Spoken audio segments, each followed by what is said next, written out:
Welcome to another edition of the Instant Wrestling Report alongside my partner Quad, and introducing himself as a Japanese announcer, we have Ryan. Ryan, no! In this edition of the IWR, we're going to do our IWR Topix show. Start off here, we're going to talk about the WWE Draft that was held this past Monday on Raw. A lot of shakeup going on here, a lot of moves going on. The biggest one, obviously, right off the bat, was John Cena going to SmackDown. That ended up changing and having him go back to Raw at the end in that main event. But to me, I think two of the biggest moves here were Randy Orton moving to SmackDown and Alberto Del Rio moving to Raw. The big shakeup on the WWE Draft this past week. It was a quite spiffy draft. It was interesting to see they actually put Sin Cara in one spot instead of having about him and Del Rio, because they've both been on both shows. SmackDown seemed like they got a lot more than Raw did. I guess they're trying to pump up the roster. I don't know what I was trying to say. It's just interesting because they moved so many people. Like in our previous video, I even got confused because the whole Cena thing and the supplement draft, and then the draft after supplement draft, and then the guy that found in the bathroom. It's just like, what the hell's going on here? I like the draft. I think the draft's a good idea. But they shouldn't have a computer do it. They should just have the wheel of fun, like the bingo hall wheel. See, I liked it in 2002 when they actually had the general they drafted it. When it actually was a draft. When it was the general managers, going up there to the podium. They had Vince for SmackDown. I think they had Rick for Raw. I think it was Ric Flair. Woo! Beautiful. They actually had them go up there and do their draft picks. I think they did close to 10 or 15 on there, and it actually felt like a real draft. And I thought it was really cool, because right around this time they did it, right around the time when the NFL draft was around, and a lot of people like that whole kind of draft vibe of it. But the whole thing where it's like, oh, you get a win, and then you win a thing for the end, and then some random thing spins on the Titantron, and then hey, this is who we're putting somewhere else. It's just kind of retarded. Yeah, everyone knows it's not a real draft. Everyone knows everything. It's still fun to see what they do. I know that this was actually not supposed to happen this early. They had plans on doing it later. I think it's because of the NFL draft. They wanted to do it at the same week. They did a lot of hiring was really big too. Yeah. Yeah, they did a lot of different stuff. They wanted to shake a lot of stuff up. Like he said, Randy Orton going to Raw, SmackDown, which is a huge move. Del Rio coming to Raw. A lot of talk about Del Rio and John Cena going at it, having themselves a little feud possibly. Doing something like that. I got to talking to them. I wouldn't put it past WWE right now because how they're leaning towards more the entertainment factor of it. To have titles all over the place, to have both the world titles, the WWE and the world title on Raw, and just have the US and Intercontinental on SmackDown. I know it seems kind of bold or anything like that, but I wouldn't put it past WWE to do that right now. I think that it's almost like a safe haven on SmackDown to build up guys who need help. I think there's going to be a lot of good talent on SmackDown right now. You got Daniel Bryan over there. You got other guys that Sin Cara. You got other guys. Regal went back over there. I'm sure he won't be doing much, but it'd be great to see him do some stuff. So, overall, I think the draft went well. I think they did a good job of shaking things up, making it interesting. I really thought the John Cena the draft pick was completely unnecessary. I think it was just shock value, and just to mess with us. When they put John Cena and Randy Orton both on SmackDown, I was just like. They look like they just flipped the rosters. Yeah. I told them before, I thought, maybe do 5 draft picks a piece. That way, it isn't like Raw just went to SmackDown, SmackDown just came to Raw. Because we all watch the same show anyway. Yeah. We all watch both Raw and SmackDown. Yeah. So it's like you're flipping shows. You want to create new feuds. Yeah. The Cena thing was probably just so, I read it later that his name actually got put on the stadiums for Tuesday night's taping of SmackDown, was on their website. They said they sold 500 more tickets. Yeah, I think that's just a great way to.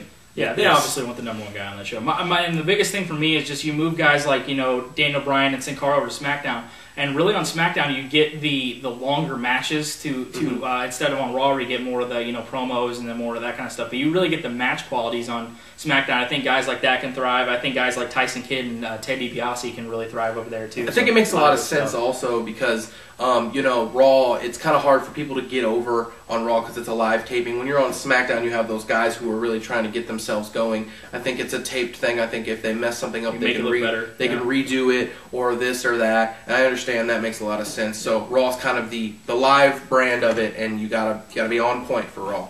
Okay, moving on now to a late subject that we're about 2 weeks behind on, but, whatever. We have the retirement of Edge. That is how we roll. Yeah, that's how we roll. But we will be having our next spotlight video will be on Edge. So really big here with Edge retiring. Obviously, this moved on to, coming up currently with, guys like Christian and Del Rio moving on with their feud at Extreme Rules going on there, and it had a lot to do with Edge. Obviously, Edge was already scheduled for a ladder match with Del Rio at Extreme Rules, but once he retired after that neck injury, obviously, a lot of injuries that, caused people to get out of there, but this one really seemed really serious. And obviously, whatever's good for his health is obviously what he's, what's most important. And he obviously, the success he's had, the most, title wins in WWE, which is outstanding. And, just a sad day to see Edge leave. And I'm a huge fan of Edge. I love everything he's about. He's a guy that really gets it and really gets the business and really, really kind of elevated his career the right way. Worked from the tag stuff, worked to the mid-card stuff, and then went to the world title and winning those Money in the Banks and all that kind of stuff. But sad to see Edge go in his retirement here. When I saw this happen, I didn't think it was real. When he came out, I was like, they said he had an announcement, and then people were like, "Oh, he's retiring, he's retiring." I was like, "Oh, it's just a curve, it's just a swerve, yeah. Swerve, this curveball out there, yeah, a little mix-up." Yeah. Boy, was that wrong. Yeah. It was just crazy to see how, like, that someone's career could end. It's done, yeah. It's done. Yep. Like Owen Hart. He died Done. like that. Yep. Edge's injury, you don't know how long it's been bothering him. It may have just been one match and Never know, yeah. done. Yeah. As bad as this is for Edge, I know he's done a lot of great things in this business. He's won a lot of titles. Just, at one time was the highest rated viewed champion since Stone Cold. I know, that's a huge accomplishment. But this is almost as bad of a tragedy or as sad as it is. This is almost like a kind of a renewing. Yeah. A renewing. It's kind of like when Eddie died, Rey Mysterio got that push because fans wanted him because they were friends and they wanted him to see, and then he won the title at WrestleMania. It's a huge thing. I think that it makes a lot of sense for what Christian's doing with Del Rio, and I think it makes a lot of sense if Christian wins and says, hey, I'm carrying on the tradition of E and C, Edge and Christian, best buddies, all this kind of stuff, and it's kind of like the push he needs in the wrong way, yeah. But he really needed it, and I think Edge is one of those guys that you will still see in the WWE. I think he'll be there. I think he'll be doing stuff somewhere down the line. He's not there now, obviously, whatever he's doing right now, but I think somewhere down the line he'll be back, and I think we'll get to see Edge in some form, maybe a manager type thing or something. Like I said, we'll go a lot more in depth with our next spotlight video. If you've seen the Shawn Michaels video, we kind of do a career kind of retrospective. We'll be doing that with the Rated R Superstar Edge. But sad to see his loss there, but hopefully he'll get healthy and it'll be all good from there. Next up, we're going to be talking about a lot of things going on in WWE. A lot of people really starting to look like they're kind of departing from WWE. You got people like Michelle McCool who's talking about leaving. Those kind of people leaving, and it's really a sad one to see. Would be someone who's been talking about taking a break from, who's been guy's been talking about he's been really burnt out being on the road, which is CM Punk. A guy who's been absolutely, just doing stuff nonstop for like the last 10 years and really hasn't had a really full break, and talking about how, which I fully believe, which is just sad to say, which, Ryan said in our last video, how guys that just can put themselves over, and CM Punk is what I believe would be like a poster child for that, as well as Christian, but guys that are like that and just you don't get the opportunities that other guys get that don't deserve it as much as guys like CM Punk do.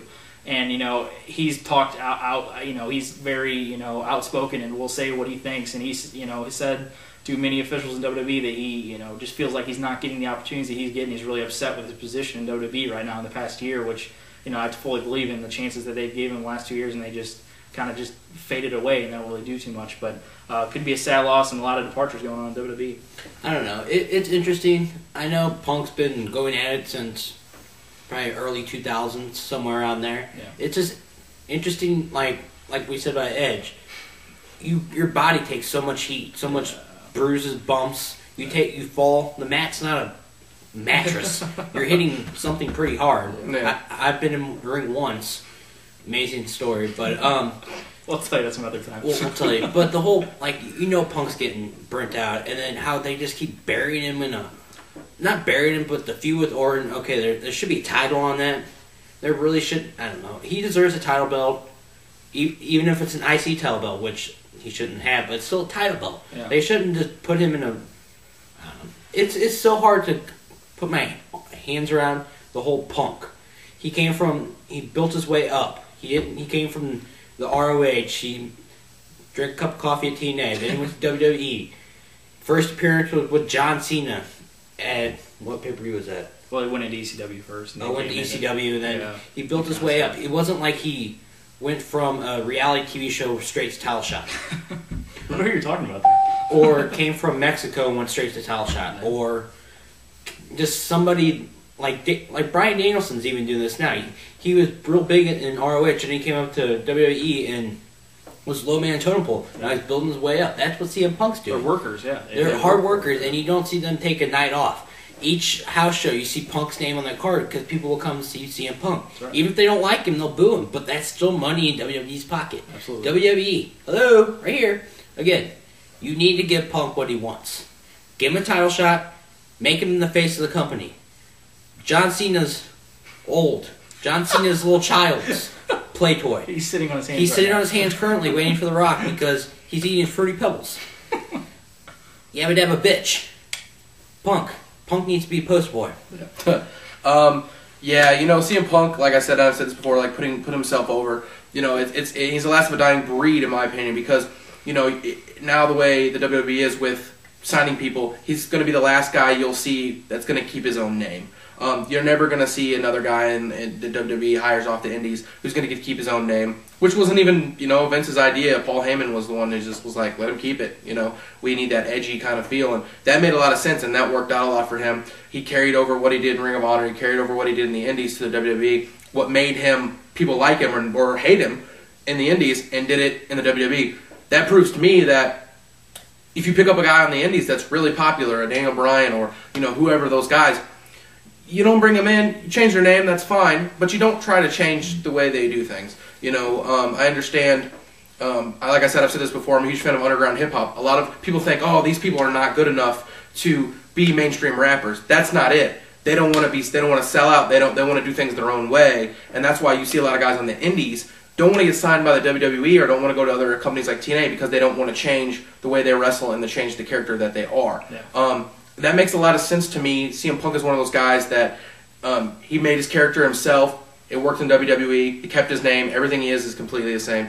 And I think you look at other guys that have, Michelle McCool's getting ready to leave, and Undertaker's almost at the end of his rope. Edge is left, and Triple H is not doing, So, I mean, you're looking at here in the next 6 months, you're looking at a whole different WWE universe here because a lot of different things are changing, and hopefully the WWE has something to keep him around, but who knows? But definitely, in my opinion, I think it would be probably the biggest loss that WWE could probably suffer with CM Punk. Such an original person, such a guy that's just himself and just really needs to be there. But it would be absolutely horrible to see him go. But hopefully he'll just take a break and maybe come back.